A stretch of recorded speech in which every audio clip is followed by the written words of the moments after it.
فاعوذ باللہ من الشیطان الرجیم بسم اللہ الرحمن الرحیم پڑھیے الصلاۃ والسلام علیک یا رسول اللہ وعلی آلک واصحابک یا حبیب اللہ الصلاۃ والسلام علیک یا نبی اللہ وعلی آلک واصحابک یا نور اللہ۔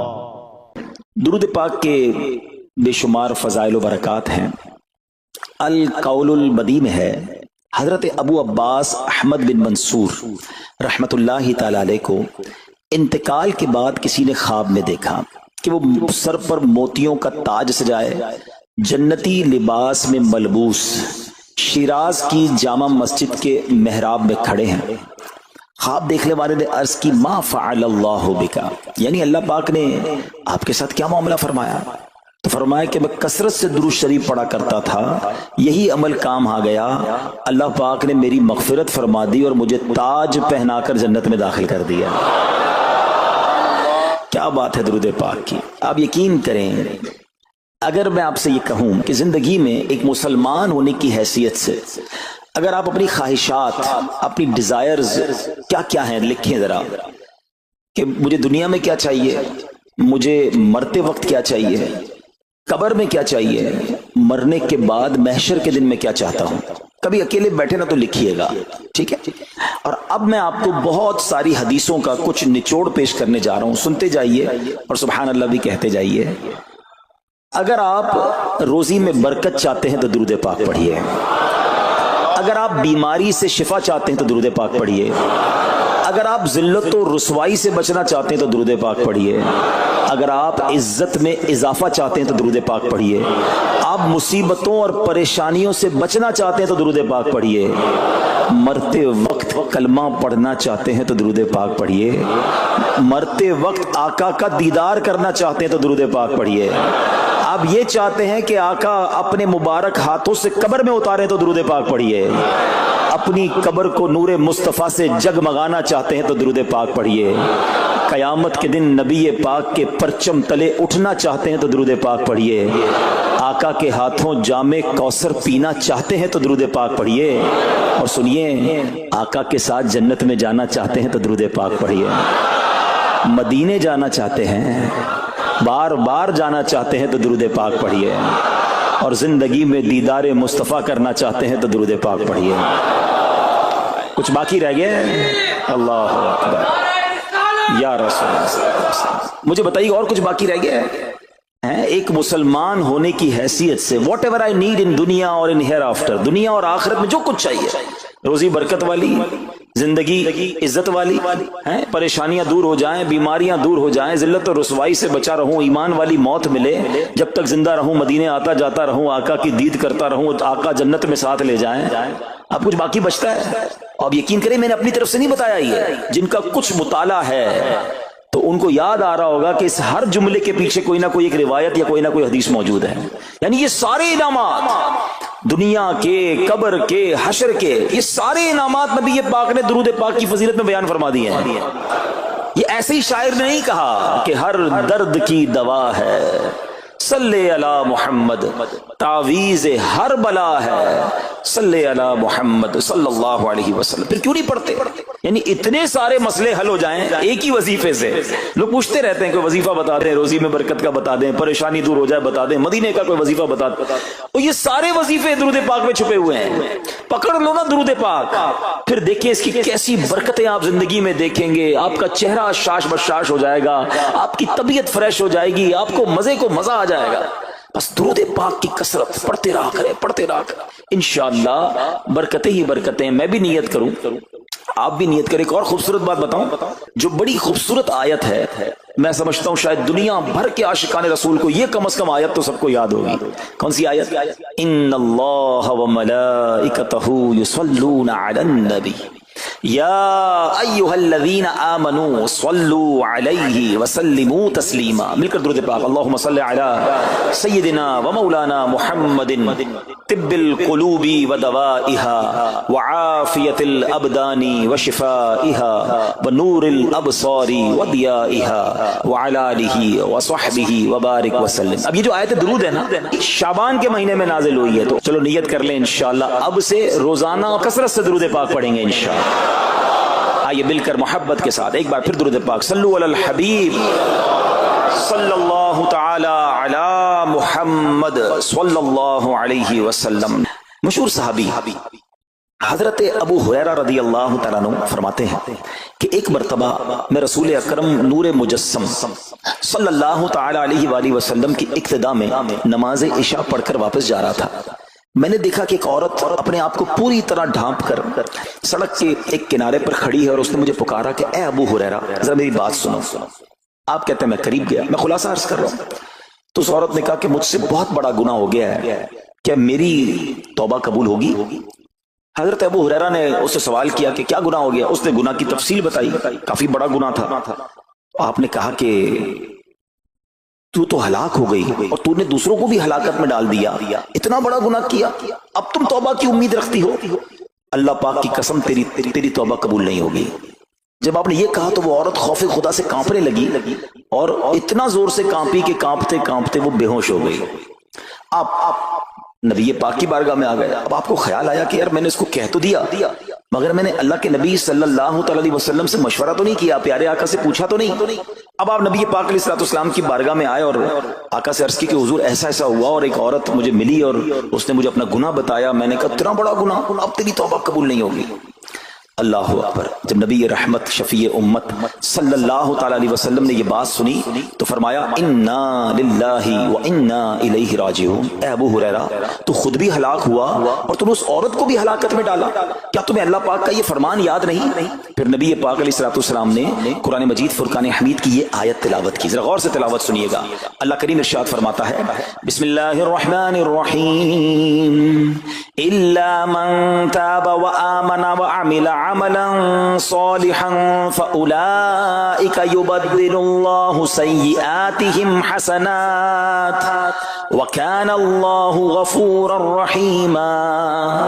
ترجمہ کنز العرفان.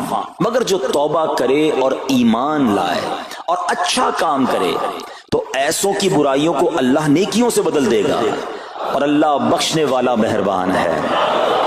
حضرت ابو ہریرہ نے جب یہ آیت کریمہ سنی اور پیارے آقا علیہ السلام کا یہ فرمان سنا تو آپ کو احساس ہوا کہ میں نے غلط مسئلہ بیان کر دیا ہے. آپ پر یہ احساس اتنا غالب ہو گیا کہ آپ مدینہ منورہ کی اب گلیوں میں آواز لگانے لگے.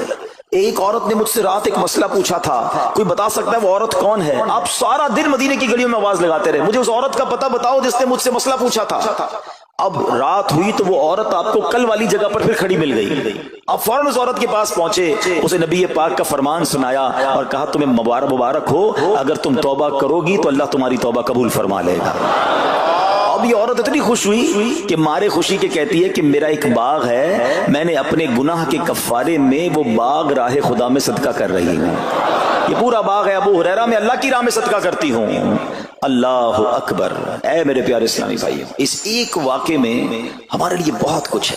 پہلے تھوڑا سا تربیت کے مدنی پھول ذرا سمجھیے کہ اتنی بڑی ہستی ہے سیدنا ابو ہریرہ رضی اللہ تعالیٰ، لیکن جیسے انہیں پتا چلا کہ میں نے یہ مسئلہ تو بیان کر دیا ہے مگر نبی پاک علیہ السلام سے پہلے اس کا حکم تو پوچھ لیتا، یہ ہمیں کیا درس دے رہا ہے کہ بغیر علم کے اپنی طرف سے شرعی مسئلہ بیان نہیں کرنا چاہیے. جو بغیر علم کے دینی مسئلے بتاتا ہے وہ خود بھی ہلاک ہوتا ہے اور دوسروں کو بھی ہلاکت میں ڈالتا ہے. ہاں میں بتاتا ہوں نا اس کا مسئلے کا حل کیا، حالانکہ خود کہیں پڑھا نہیں ہوتا. تو جب تک آپ کو علم نہیں ہے، آپ جانتے نہیں ہیں، تو کسی مسئلے کو بیان نہیں کرنا چاہیے. دوسری بات کہ اگر خدا نہ خواستہ کوئی غلط مسئلہ بتا بیٹھا یا بتا تو درست رہا تھا بتاتے بتاتے غلطی کر بیٹھا تو اسے چاہیے کہ ازالہ کرے، فوراً اس کا جو بھی ازالہ بنتا ہے وہ کرے. سیدنا ابو ہریرہ رضی اللہ تعالیٰ کا ازالہ تو دیکھیں کہ آپ کو جیسے ہی پتا چلا کہ اصل مسئلہ یہ ہے، اب آپ مدینے کی گلیوں میں صدا لگا رہے ہیں، تلاش کر رہے ہیں، پورا دن ڈھونڈتے رہے اس خاتون کو کہ میری سے غلطی ہو گئی، میں نے اس کو غلط مسئلہ بتایا، تاکہ اس کو تلاش کر کے اس کو درست مسئلہ بتایا جائے. اللہ اکبر. صحابہ کرام کی ادائیں بھی کتنی نرالی ہوتی ہیں. اللہ ان کا صدقہ عطا فرما دے۔ اب ہوتا کیا ہے کہ کبھی کوئی غلط مسئلہ بیان ہو گیا یا بیان میں، مشورے میں، درس میں کوئی غلطی ہو گئی، غلطی پتہ چل جائے، اب شرم آتی ہے کہ کیسے کہوں مجھ سے غلطی ہو گئی ہے، میں تو اتنا بڑا مبلغ بن کے گیا تھا، میں نے تو جناب اتنے پبلک میں بیان کیا تھا، اب میں کیسے بتاؤں کہ جناب میں نے یہ غلط پڑھ دیا یا غلط بیان کر دیا۔ حضرت ابو ہریرہ سب سے زیادہ جن کو حدیثیں یاد ہے، مگر سچ بتائیں بات سمجھنے والی پتہ کیا ہے، جو لوگ یہ سمجھتے ہیں نا کہ یار غلطی ماننے سے عزت کم ہو جاتی ہے، سچ بتاؤ آج 1450 سال بعد حضرت ابو ہریرہ کا یہ واقعہ سن کے ہمارے دلوں میں ان کی عزت کم ہو رہی ہے، بڑھ رہی ہے؟ Simple is that. غلطی ماننے سے انسان جو ہے وہ نیچا نہیں ہوتا۔ اللہ میرے پیر و مرشد کو سلامت رکھے، جن کی برکت سے لاکھوں علماء بن گئے ہیں، مگر آپ اپنے مدنی مذاکرے میں اپنے ساتھ علماء کرام، مفتیان کرام کو بٹھاتے ہیں، اور اگر کوئی توجہ دلاتا ہے تو لائیو چینل پر آپ فرماتے ہیں کہ یہ مسئلہ یوں نہیں یوں ہے، کوئی عزت کم نہیں ہوتی جناب۔ تو سبحان اللہ، دو باتیں سیکھنے کو ملی کہ پہلے بتانا ہی نہیں ہے، اگر نہیں آتا تو اپنی بڑائی مارنے کے لیے بندہ کہتے مجھے نہیں معلوم، واللہ عالم میں نہیں جانتا، اور اگر آپ کو لگتا ہے میں صحیح بتا رہا ہوں اور پھر بعد میں کوئی توجہ دلا دے کہ آپ نے غلطی کی ہے تو پھر اس کو بالکل مانے بھی اور اس کا ازالہ کریں۔ اچھا، اب علماء کرام نے بڑے پیارے طریقے بتائے۔ پہلے تو ظاہر یہ تھا کہ بھئی پبلک میں بیان کیا تو پبلک میں جا کر یا گلیوں میں جا کر آپ نے اعلان کیا، اب تو سوشل میڈیا کا زمانہ ہے، کوئی ویڈیو بنا کے ڈال رہے ہوتے ہیں، انسٹاگرام تو ٹویٹر تو پتہ نہیں کیا کیا چیزیں، موبائل فون، فیس بک، یوٹیوب، تو اب غلط غلط مسئلے لوگ شیئر کر رہے ہیں۔ ایک یہ بڑا مسئلہ پتہ کیا ہو گیا، ہمارے موبائل پہ جیسے ہی کوئی ویڈیو کلپ آیا، کسی کا بھی آیا یا کوئی پوسٹ آ گئی، کوئی فضیلت ہی آ گئی، نہ چیک کرنا ہے نہ کچھ کرنا ہے، اس کو فوراً فارورڈ کر دینا ہے، حالانکہ اس میں بعض اوقات غلط مسئلے ہوتے ہیں، بعض اوقات غلط حدیثیں ہوتی ہیں، ہمیں پتہ ہی نہیں ہوتا، ہم سمجھتے ہیں آگے شیئر کر دیں۔ اچھا، شیئر کرنے والوں کو بھی بڑا مسئلہ ہے، اگر کوئی وظیفہ، کوئی نفل، کوئی بھی چیز ہے، خود پڑھنی نہیں ہے، آگے 100 لوگوں کو بھیج دینی ہے، پہلے خود تو پڑھو۔ اچھا، خود بھی پڑھنے سے پہلے کہاں چیک کروایا؟ تو پلیز یہ شریعت کے معاملات ہیں، اس میں بڑی غلطی ہو سکتی ہے، تو اگر آپ کو کوئی بھی چیز شیئر کرنی ہے تو بیسٹ آپشن یہ ہے کہ دعوت اسلامی .net، یہ دعوت اسلامی کی ویب سائٹ ہے، اس پر ایک گیلری کا آپشن ہے، آپ وہاں جائیے، وہ مفتیان کرام سے چیک ہوئی پوسٹیں پڑی ہوئی ہیں، آپ وہاں سے پوسٹ اٹھائیں، اس کو شیئر کر دیں، بنداز کریں، کوئی ٹینشن نہیں ہے، کیونکہ وہ علماء نے چیک کی ہوئی ہے۔ مگر ہر آنے والی پوسٹ، ہر آنے والی ویڈیو کو آگے بڑھا دینا، تو مشورہ یہی ہے کہ یہ بڑا سخت معاملہ ہے، کیونکہ یاد رکھیے قرآن مجید فرقان حمید میں اللہ تعالیٰ ارشاد فرماتا ہے وَمَنْ أَظْلَمُ مِمَّنِ افْتَرَىٰ عَلَى اللَّهِ كَذِبًا، اور اس سے بڑھ کر ظالم کون جو اللہ پر جھوٹ باندھے۔ اچھا، اس کے بارے میں علماء فرماتے ہیں کہ اللہ پر جھوٹ باندھنے والا سب سے بڑا ظالم ہے۔ جب ہم کسی کو دینی مسئلہ بتاتے تو اس کا مطلب کیا ہوتا ہے کہ اللہ نے فرمایا یا اللہ کے حبیب علیہ الصلوۃ والسلام نے فرمایا، اس کا مطلب اگر وہ ایسا نہیں ہے تو یہ اللہ پر جھوٹ باندھنا ہو گیا نا۔ ہم نے تو کہا مجھے تو پتہ نہیں تھا، کسی نے پوسٹ بھیجی تھی، کسی نے بتایا تھا، اچھا میں نے کہیں سنا تھا۔ اب کئی لوگوں کی تو عادت پتہ کیا ہے، ان کے ساتھ بیٹھو نا تھوڑی دیر بعد کہیں گے اللہ یہ فرماتا ہے، اللہ نے قرآن میں یہ فرمایا، پوچھو کدھر فرمایا، بولا یہ نہیں پتا، اللہ قرآن میں یہ کہتا ہے۔ کہاں کہتا ہے بتاؤ نا، آیت دکھاؤ، اللہ نے فرمایا یہ کرنا چاہیے، کہاں فرمایا؟ اپنی طرف سے۔ اچھا، کیونکہ کہیں سنا تھا، کہیں دوستوں کی محفل میں آدھی بات یاد تھی، ارے ڈرنا چاہیے کہ میں کیسے کہہ دوں کہ اللہ نے فرمایا، میں کیسے کہہ دوں نبی پاک علیہ الصلوۃ والسلام نے فرمایا، جب یاد نہیں، پڑھا نہیں۔ امیر اہل سنت کی آپ نے احتیاط دیکھی ہے، آپ حدیث کی کتاب منگاتے ہیں کہ پورا دیکھ کر پڑھتے ہیں، مگر یہاں تو اپنی مرضی سے چل رہا ہے معاملہ۔ خدا کے واسطے ہم سمجھ رہے ثواب کما رہے ہیں، اور ایسا نہ ہو کہ گناہ جاریہ والے کام ہو رہے ہوں۔ تو میں نے آپ کو آسان حل بتا دیا کہ دعوت اسلامی کے جو آفیشیل سوشل میڈیا کے پیجز ہیں، اگر آپ کو شوق ہے تو وہاں سے کوئی پوسٹ اٹھا لیں، وہاں سے کوئی چیز اٹھائیں اور اس کو شیئر کریں، باقی خدا را ان کاموں کو اپنی مرضی سے آگے نہ کریں، کہیں ہم گناہ گار نہ ہو۔ تو ایک بات تو ہمیں اس پورے واقعے سے سیدنا ابو ہریرہ رضی اللہ عنہ کو جو انداز، آپ کی عاجزی، آپ کا ازالہ کرنا، آپ کا اس عورت کو تلاش کرنا، یہ سکھا رہا ہے کہ مسئلہ غلط بیان کرنا کتنا بڑا مسئلہ ہے۔ اللہ کرے کہ ہم اس کو سمجھیں۔ اب دوسری خوبصورت بات، آئے ہائے، عورت کا گناہ ہے، بڑا گناہ ہے، مگر نبی پاک نے جو آیت بیان فرما دی اور جو اس تک پیغام پہنچایا کہ توبہ کر لو، میرا رب توبہ قبول فرما لے گا۔ آئے ہائے میرے پیارے اسلامی بھائیو، کتنا ہی بڑا گناہ کیوں نہ ہو جائے، اللہ سے مایوس نہیں ہونا ہے، اس کی رحمت سے مایوس نہیں ہونا ہے، کیونکہ میرے آقا مدینے والے مصطفیٰ صلی اللہ تعالی علیہ وسلم فرماتے ہیں التائب من الذنب کمن لا ذنب لہ، گناہوں سے توبہ کرنے والا ایسا ہے جیسا اس نے گناہ کیا ہی نہیں ہے، ختم، نل اینڈ وائڈ، ڈیلیٹڈ۔ اتنی بڑی اللہ کی رحمت ہے کہ بس سچی توبہ ہو جائے نا، اللہ اس کو سارے اس کے گناہ معاف فرما دیتا ہے۔ حضرت عبداللہ ابن عبید رحمت اللہ تعالی سے روایت ہے، فرماتے ہیں کہ اللہ پاک کے نبی اور ہم سب انسانوں کے والد محترم حضرت آدم علیہ السلام نے اللہ پاک کی بارگاہ میں عرض کی، اے رب عز و جل، تو نے شیطان کو میرا دشمن بنایا ہے لیکن میری اولاد اس کا مقابلہ کرنے کی طاقت نہیں رکھتی۔ تو اللہ پاک نے فرمایا، اے آدم، آپ کی اولاد میں قیامت تک جو بھی انسان پیدا ہوگا میں اس کے ساتھ ایک محافظ فرشتہ مقرر فرما دوں گا جو انسان کے لیے شیطان کی جو چال ہے اس سے اس کی حفاظت کرے گا۔ حضرت آدم علیہ السلام نے عرض کی، مولا مزید کرم فرما۔ اللہ پاک نے فرمایا، اے آدم، آپ کی اولاد کو ایک نیکی کا اجر 10 گنا ملے گا۔ نیکی ایک کریں گے اجر ملٹی پلائی بائی 10 ہو جائے گا۔ اور پھر اللہ نے فرمایا اس پہ مزید بڑھاؤں گا، جبکہ گناہ کوئی ایک کرے گا تو اس کے نامہ اعمال میں ایک ہی گناہ لکھا جائے گا۔ اللہ کی شان دیکھو، ایک نیکی اجر 10 گنا، گناہ ایک لکھا بھی ایک جائے گا۔ حضرت آدم علیہ السلام نے عرض کی، مولا اور کرم کر دے۔ دیکھو شروع سے ہم پر مہربانیاں ہیں۔ حضرت آدم علیہ السلام بھی اپنی اولاد کے لیے اللہ کی بارگاہ میں عرض کر رہے ہیں۔ اللہ پاک نے فرمایا، اے آدم، جب تک روح انسان کے بدن میں رہے گی میں اس کی توبہ قبول کرتا رہوں گا۔ جب تک زندہ ہے نا، جب تک توبہ کر لے اس کی توبہ قبول ہو جائے گی۔ اللہ اکبر، کتنا کریم ہمارا مولا ہے، ہمارا پروردگار کیسا رحیم ہے۔ جب بھی گناہ ہو جائیں فوراً اللہ کی بارگاہ میں حاضر ہو جایا کرو، اپنی غلطی کا اقرار کر کے شرمندہ ہو جایا کریں، انشاءاللہ کریم توبہ قبول ہوگی اور گناہوں کی میل سے دامن صاف ہو جائے گا۔ ارے توبہ جب ہو جائے نا اور بندہ سچی توبہ کر لے، دیکھو اللہ کیسا کریم ہے، کیسا کرم کرتا ہے۔ ایک بزرگ کے بارے میں آتا ہے، حبیب عجمی رحمت اللہ تعالی علیہ ان کا نام تھا۔ ابھی بہت بڑے آپ اللہ کے ولی گزرے ہیں، بصرہ کے رہنے والے تھے، مگر توبہ سے پہلے آپ کی زندگی بڑی عجیب تھی۔ آپ بڑے امیر آدمی تھے، لوگوں کو قرضہ دیا کرتے تھے مگر سود پر قرضہ دیا کرتے تھے، سود لیا کرتے تھے۔ حال ایسا تھا کہ جب کسی سے سود لینے جاتے تھے یا قرضہ لینے جاتے تھے، وہ پیسہ نہ دیتا، لیٹ ہو جاتا تو اس سے جرمانہ وصول کر لیا کرتے تھے۔ ایک مرتبہ ایک مقروض کے دروازے پر گئے، وہ مقروض تو گھر پہ نہیں تھا، اس کی بیوی تھی، تو کہا میرا شوہر تو آج گھر پر نہیں ہے، نہ ہی میرے پاس رقم ہے کہ آپ کو دوں۔ آپ نے کہا مجھے تو چاہیے، کچھ نہ کچھ تو جرمانہ دینا ہوگا۔ تو اس نے کہا ہم نے ایک بکری ذبح کی ہے، گوشت تو سارا بانٹ دیا، کھا لیا، اس کا سر موجود ہے۔ آپ نے کہا یہی دے دو۔ سود میں پیسے نہیں ملے تو بکری کا سر لے آئے۔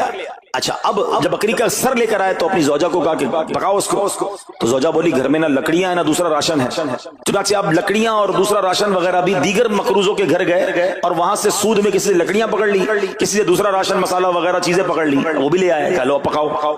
اب زوجہ نے ہانڈی بنائی، ابھی کھانا تیار ہو رہا تھا کہ اتنے میں ایک بھکاری آ گیا۔ حضرت حبیب عجمی نے اس وقت تو توبہ نہیں کی تھی، اس بھکاری کو بھی باتیں سنا کر نکال دیا، گھر سے نکال دیا۔ اب کھانا تیار ہو گیا، کھانے کے لیے بیٹھے، مگر جیسے ہی زوجہ نے ہانڈی کا ڈھکن اٹھایا نا تو وہ سالن جو تھا بکری کے سر کی بجائے پورا سالن خون سے بھرا ہوا تھا۔ زوجہ نے پکار کر کہا کہ دیکھو تمہارے اعمال کا نتیجہ، تمہاری کنجوسی کا نتیجہ، پوری ہانڈی خون سے بھری ہوئی ہے، سود کا مال تھا نا۔ اب ہانڈی کا جو خون میں بدل جانا آپ کے دل پر بڑی تنبیہ ہوئی، بڑا اثر ہوا کہ یہ میں کیا کر رہا ہوں، میں کون سی روزی کما رہا ہوں۔ اللہ سے جنگ ہے نا سود کا کام کرنے والا، وہ تمام لوگ سوچیں جو سود کا کام کرتے ہیں۔ اب جب آپ کے دل پہ چوٹ لگی تو آپ نے اب توبہ کرنے کا ارادہ کیا کہ بہت ہو گیا، اللہ کو بڑا ناراض کر لیا۔ تو آپ حضرت حبیب عجمی اب باہر نکلے کہ حضرت امام حسن بصری کی بارگاہ میں جاتے ہیں اور وہاں جا کر توبہ کرتے ہیں۔ مگر جیسے ہی اب باہر نکلے نا تو کچھ بچے کھیل رہے تھے، کھیلتے ہوئے بچے نے آواز لگائی جلدی سائڈ پہ ہو جاؤ، دور ہو جاؤ، حبیب عجمی سود خور آ رہا ہے، کہیں ایسا نہ ہو کہ اس کے قدموں کی دھول ہم پر پڑے اور ہم بھی بدبخت ہو جائے۔ پھر دل پر چوٹ لگی کہ یار بچہ مجھ سے نفرت کرتا ہے، ایسا کام کرتا ہوں میں، اللہ بھی ناراض، اللہ کے بندے بھی ناراض، اور دل پر چوٹ لگی۔ حضرت حسن بصری رحمت اللہ تعالی کی خدمت میں گئے، بڑی سچی توبہ کی، اللہ کو راضی کرنے کے لیے پکی نیت کی، ابھی توبہ کی ہے تو بڑی نیکیاں نہیں کر لی، واپس آ رہے ہیں۔ جیسے واپس آ رہے ہیں تو دیکھا کہ وہی بچے کھیل رہے ہیں۔ اب ان بچوں میں کسی نے آپ کو دیکھا تو کہا کہ اب حبیب توبہ کر کے آ رہے ہیں، دور ہو جاؤ، کہیں ہمارے قدموں کی دھول ان پر نہ پڑ جائے تو ہم گناہگار نہ ہو جائیں۔ تھوڑی دیر پہلے یہ بچے کہہ رہے ہیں کہ دور ہو جاؤ، ان کی دھول پڑ گئی تو ہم بدبخت ہو جائیں گے، سود خور جا رہا، ارے ابھی توبہ کی ہے۔ اور اللہ نے اپنے بندوں اور مخلوق کے دل میں کیسی محبت ڈال دی کہ بچے کہہ رہے ہیں دور ہو جاؤ، ہمارے قدموں کی دھول حضرت حبیب پر نہ پڑ جائے، ہم گناہگار نہ ہو جائیں۔ اب جناب بڑا دل پہ اور اثر ہوا کہ مالک تیری قدرت، ابھی تو توبہ کی ہے اور میری نیک نامی کا اعلان تو نے اپنی مخلوق سے کروا دیا، سب کے حقوق ادا کیے، سودی لین دین تھا سب ختم کیا۔ اللہ پاک پاک کی عبادت میں مصروف ہو گئے، اللہ نے ولایت کا سرتاج بنا دیا، اپنا ولی بنا دیا۔ اے میرے پیارے اسلامی بھائیوں، یہ ہے توبہ۔